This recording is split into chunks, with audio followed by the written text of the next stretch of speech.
नमस्कार दोस्तों। स्वागत है आप सभी का हमारे चैनल भक्ति ज्ञान में। दोस्तों, आज मैं आपको हल षष्ठी के दिन सुनी जाने वाली 6 पौराणिक कथा सुना रहा हूँ। एक बार द्वापर युग में धर्मराज युधिष्ठिर और भगवान श्री कृष्ण एक ही स्थान पर विराजमान थे। तब धर्मराज युधिष्ठिर बोले कि हे भगवान, इस जगत में पुत्र प्राप्ति की मनोकामना पूर्ण करने वाला कौन सा व्रत उत्तम है। तब भगवान श्री कृष्ण बोले, हे राजन, हल षष्ठी के समान उत्तम कोई दूसरा व्रत नहीं है। युधिष्ठिर बोले, हे महाराज, यह व्रत कब और किस प्रकार प्रकट हुआ। श्री कृष्ण जी बोले, हे राजन, मथुरापुरी में एक राजा कंस था। सुर नर मुनि सब उसके अधीन थे। राजा कंस की बहन का नाम देवकी था। वह बड़ी हुई तब कंस ने उसका विवाह वासुदेव के साथ कर दिया। जब वह विदा होकर ससुराल जा रही थी, तभी एक आकाशवाणी हुई कि हे कंस, जिस देवकी को तू प्रेम से विदा कर रहा है, उसी के गर्भ से उत्पन्न 8वें बालक द्वारा तेरी मृत्यु होगी। यह सुनकर कंस ने क्रोध में भरकर देवकी और वसुदेव को बंदी बना लिया और जेल खाने में डाल दिया। समय बीतने के साथ देवकी के पुत्र पैदा हुए। कंस एक एक करके सभी को मारता जाता। इस प्रकार जब देवकी के 6 पुत्र मारे गए, तो एक दिन देवलोक से महामुनि नारद देवकी से मिलने जेल खाने में पहुंचे और उसे दुखी देखकर कारण पूछा। देवकी ने रोते हुए सारा हाल बताया। तब नारद जी ने कहा कि हे बेटी, दुखी मत हो। तुम श्रद्धा और भक्ति पूर्वक हल षष्ठी माता का व्रत करो, जिससे तुम्हारे सारे दुख दूर हो जाएंगे। तब देवकी ने माता की महिमा पूछी। नारद जी बोले, हे देवकी, मैं तुम्हें एक पुराणिक कथा सुनाता हूँ, ध्यान से सुनो। आइए सुनते हैं हल षष्ठी की पहली कहानी। बहुत समय पूर्व चंद्रव्रत नामक एक प्रतापी राजा था, जिसका एक ही पुत्र था। राजा ने नगर के समीप एक तालाब खुदवाया था, परंतु उसमें जल नहीं रहता था। कितना भी जल भर जाए, तुरंत ही सूख जाता था। जलहीन तालाब को देखकर नगरवासी राजा को कोसते थे। राजा सदैव दुखी रहते और कहते थे कि मेरा धन और धर्म दोनों नष्ट हो गया। एक दिन स्वप्न में वरुण देव ने राजा से कहा कि हे राजा, यदि तुम अपने पुत्र की बलि दोगे तो तालाब जल से भर जाएगा। प्रातःकाल राजा ने स्वप्न की बात दरबार में बताई और कहा कि मैंने अपने इकलौते पुत्र का बलिदान नहीं कर सकता, चाहे तालाब में पानी रहे या ना रहे। राजा की बात सुनकर राजकुमार बोला, मैं स्वयं अपनी बलि दे दूंगा, क्योंकि मेरे बलिदान से पिता का सुयश बढ़ेगा तथा जनता को सुख मिलेगा। यह कहकर राजकुमार स्वयं तालाब की तलहटी में जाकर बैठ गया और उसके प्रभाव से तालाब तत्काल जल से भर गया। उसमें कमल के पुष्प खिल गए तथा सभी जल जंतु बोलने लगे। राजा ने यह समाचार सुना और दुखी होकर तुरंत वन को चला गया। वन में 5 स्त्रियां हल षष्ठी माता की पूजा कर रही थीं।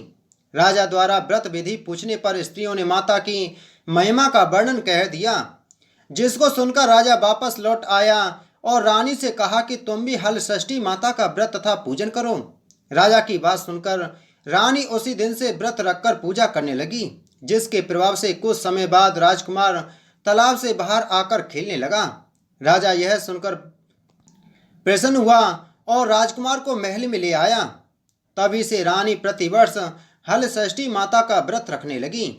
आइए सुनते हैं हल षष्ठी माता की दूसरी कहानी। उज्जैन नगरी में एक पुरुष की 2 स्त्रियां रेवती तथा मानवती थीं। भाग्य से मानवती के 2 लड़के थे, परंतु रेवती के कोई संतान न थी।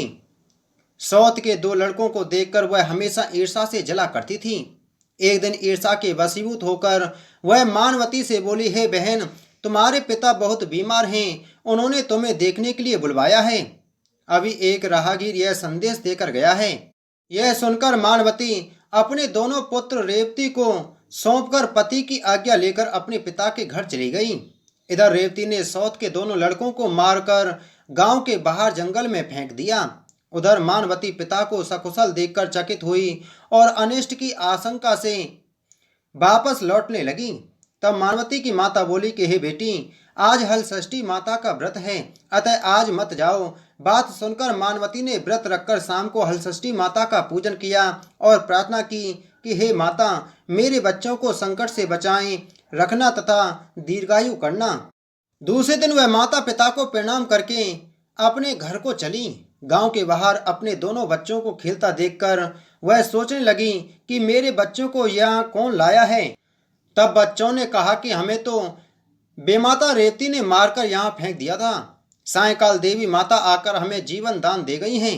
इसे हलषष्ठी माता की कृपा मानकर मानवती माता का गुणगान करती हुई अपने घर को आई। गांव की सभी स्त्रियां सुनकर आश्चर्य करने लगीं और उसी दिन से सभी हलषष्ठी माता का पूजन तथा व्रत करने लगीं। आइए सुनते हैं हलषष्ठी माता की तीसरी कहानी। दक्षिण दिशा के एक सुंदर नगर में एक धनवान ग्वाला रहता था। उसकी पत्नी अत्यंत चालाक तथा कंजूस थी। अपने पांचों पुत्रों के साथ वह सुख से रहती थी। एक समय हलषष्ठी के दिन एक ग्वालन गाय के दही को भैंस का दही बताकर सारा दही बेच गई, जबकि इस दिन भैंस का दही लेने का विधान है। उसके इस पाप से पांचों पुत्र मर गए। तब ग्वालिन माथा पटक पटक कर रोने लगी। इतने में उसकी एक पड़ोसन ने आकर उसका हाल चाल पूछा। उसने रोते हुए सारी बात बताई। तब वह बोली, हे ग्वालिन, तुम तुरंत सभी के घर जाकर वह दही वापस लेकर भैंस का दही देकर आओ। यह सुनकर ग्वालिन सभी के घर जाकर वह दही वापस लेकर भैंस का दही दे आई, जिससे हलषष्ठी माता का कोप शांत हो गया और उनकी कृपा से ग्वालन के 5 पुत्र जीवित हो गए। वह ग्वालन भी उस दिन से हलषष्ठी माता का व्रत तथा पूजन करने लगी। अतः अब उसका जीवन सुखमय व्यतीत होने लगा। आइए सुनते हैं हलषष्ठी माता की चौथी कहानी। दक्षिण दिशा में पहाड़ों के बीच सघन वन में एक गांव बसा हुआ था। उस गांव में एक धनी भीलनी निवास करती थी। उस भीलनी की एक दासी थी जो बड़े सुंदर स्वभाव की थी। उसके 2 सुंदर रूपवान बालक थे तथा मालकिन भीलनी के 5 लड़कियां थीं। भीलनी दासी के दोनों सुंदर पुत्रों को देखकर बहुत प्यार करती थी। इस प्रकार भादो मास की छठ को भीलनी ने दासी को जंगल में से लकड़ी लाने को भेज दिया। दासी लकड़ी लेने जंगल में गई। उधर उसके बच्चों का गांव के लड़कों के साथ झगड़ा हो गया और उन्होंने दासी के बच्चों को मार डाला। भीलनी ने दुखी होकर उन्हें गांव के बाहर ले जाकर जला दिया और उनकी अस्थियां लेकर घर आई। उधर दासी वन से लकड़ियां लेकर वापस चली तो नदी के किनारे मुनि के आश्रम में 5 स्त्रियों को पूजा करते देख कर उसने उन स्त्रियों के साथ बड़े प्रेम से माता की पूजा की और अपने बच्चों के कल्याण के लिए माता से प्रार्थना की। उसने माता के इस व्रत को सदा करने का संकल्प लिया। जब वह लकड़ी लेकर वापस चली तो गांव के समीप पहुंचकर देखती है कि उसके दोनों बच्चे खेल रहे हैं। उसने दोनों बच्चों को प्रेम से गोदी में उठा लिया और अपने घर ले आई। मालकिन भीलनी से यह देखकर चकित होकर पूछा। तब दासी ने माता के व्रत तथा पूजन का सब हाल कह सुनाया। माता के व्रत का प्रभाव देखकर मालकिन ने भी व्रत करने का संकल्प लिया और सुखी हो गई। आइए सुनते हैं हलषष्ठी माता की 5वीं कहानी। दक्षिण दिशा में एक अति सुंदर नगर था। उस नगर में एक धनवान बनिया रहता था। उसकी पत्नी बहुत उत्तम स्वभाव वाली थी, किंतु उसके पूर्व जन्म के पाप के कारण उसके 6 पुत्र हुए, परंतु एक दिन भी जीवित ना रह पाए। इससे दुखी होकर वह वन में चली गई। वन में उसे एक तपस्वी मुनि मिले। वैश्य की पत्नी रोती हुई मुनि के चरणों में गिर गई और मुनि के पूछने पर उसने अपना दुख का कारण बताया। मुनिराज ने ध्यान लगाकर उसके बालक को वरुण, कुबेर, इंद्रलोक में खोजा, परंतु बालक नहीं मिला। तब वह समाधि लगाकर ब्रह्मलोक गए। वहां वह बालक दिखाई दिया। मुनि ने कहा कि हे बालक, तुम्हारे वियोग में तुम्हारी माता मृत्युलोक में तड़प रही है, इसलिए तुम मेरे साथ चलो। यह सुनकर बालक बोला, हे मुनिराज, मैं कई बार गया और वापस आया हूँ। अब गर्भ के दुख से मैं दुखी हूँ, अतः अब मैं नहीं जाऊंगा।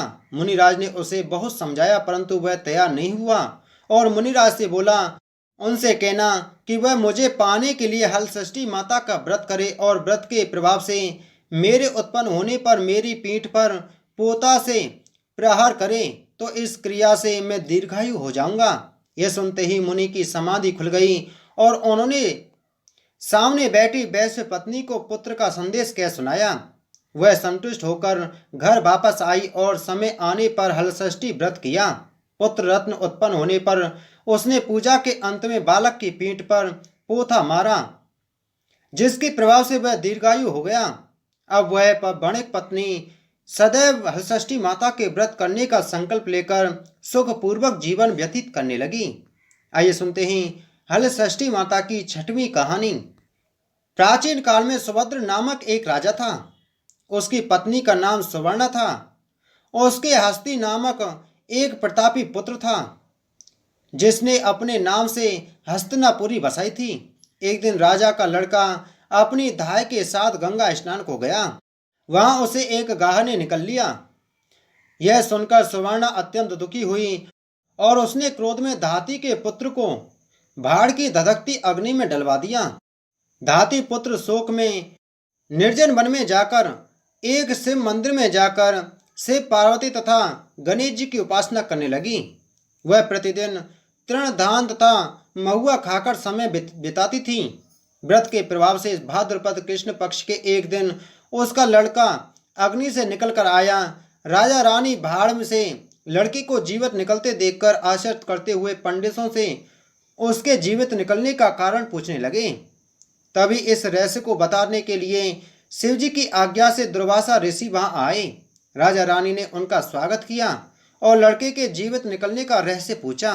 दुर्वासा ऋषि बोले, हे राजन, इस धाती ने वन में नियम पूर्वक श्रद्धा से भगवान शंकर, पार्वती, गणेश तथा स्वामी कार्तिकेय का पूजन किया है। इसके प्रभाव से ही इसका लड़का जीवित हो गया था। आप भी यह व्रत किया करें। राजा रानी दुर्वासा ऋषि को विदा करके धाती पुत्र के पास गए। उन्हें वहां कुश पर बैठे पलाश के नीचे शिवजी का पूजन करते देखा तो उसे अपनी माँ धाती से मिला दिया। धाती ने राजा को बताया कि आपसे भयभीत होकर जिस दिन से मैं वन में आई थी तब से केवल वायु भ्रमण करते हुए शंकर, भगवान, पार्वती, गणेश तथा कार्तिकेय के पूजन में लगी रहती थी। एक दिन रात्रि में शिवजी ने स्वप्न में कहा कि तुम्हारा लड़का जीवित है क्योंकि तूने श्रद्धा सहित व्रत पूजन किया है।